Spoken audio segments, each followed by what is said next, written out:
This year, I will work with Congress and our military to finally repeal the law that denies gay Americans the right to serve the country they love because of who they are. It's the right thing to do.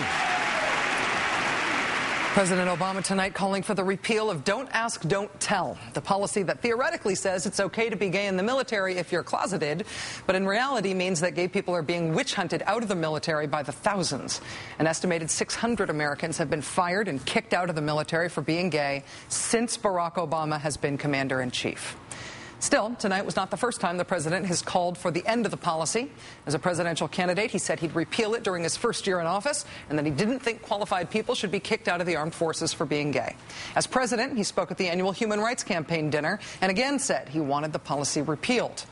In addition to that public commitment to repeal Don't Ask, Don't Tell, when the president met last year face-to-face with our next guest, he promised to, quote, get it done. Lieutenant Colonel Victor Fehrenbach is an F-15 fighter pilot. He's a 19-year veteran of the United States Air Force.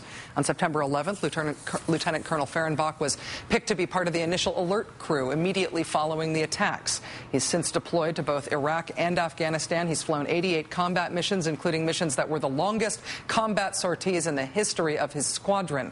He's logged more than 2,000 flying hours, nearly 1,500 fighter hours, 400 combat hours.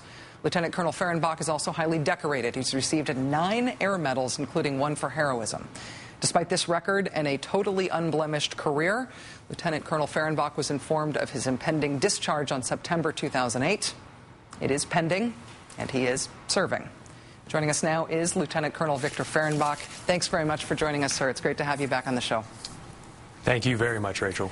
President Obama keeps saying he's going to repeal Don't Ask, Don't Tell. I know you've told us before that you believed it when he said it as a candidate. Do you believe it now that he's still saying it a year into his presidency? Well, I can say tonight, Rachel, there was something very positive that he actually did say that it was this year that he plans to work on it. So that was something positive and was heartening to me somewhat. It shows a sense of urgency, perhaps.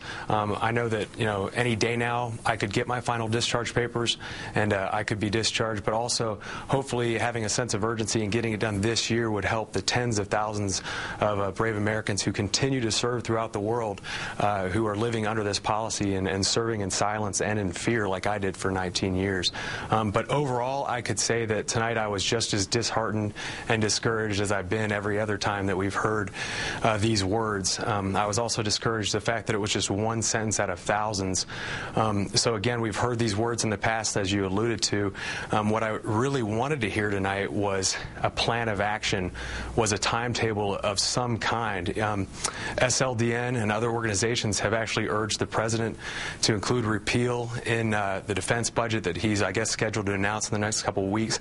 I had hoped to hear something in that nature where he has a plan and a timetable to follow, and I just didn't hear that tonight. So hopefully maybe over the next couple of weeks we will hear that. I did ask Senior Advisor Valerie Jarrett that tonight, exactly what the president's going to do. She said in days and weeks ahead we will be hearing about whatever the plan is. So like you, we will be waiting to hear that. Victor, since you appeared on this show in May, you have essentially been serving in the Air Force as an openly gay man. What has that experience been like for you, and have you experienced any of the worrying things in terms of their unit and the people you serve alongside with that people who are proponents of this policy have warned about? No, in fact, we've discussed this before. As a matter of fact, I went back to work that following day, and there's been absolutely no negative impact whatsoever on my unit in regards to morale, good order, and discipline, or combat effectiveness. In fact, I think the opposite is true. I've heard people argue that support this policy that have said that in a time, in 2 wars, this isn't the time to do it. Well, I argue the exact opposite. The time is now. Since 2001, we have discharged thousands and thousands of highly trained, highly qualified, highly skilled, highly motivated combat seasoned veterans who we need now now more than ever. So if anything, discharging people like me and the thousands of others in a time of war, that is the thing that hurts unit cohesion. It hurts morale, good order, discipline, and more importantly, it hurts combat effectiveness of that unit. And when you do it by the hundreds and the thousands, which we've done since 2001, you actually hurt national security as a whole, which, in fact, the president said in his speech in June that don't ask, don't tell hurts national security.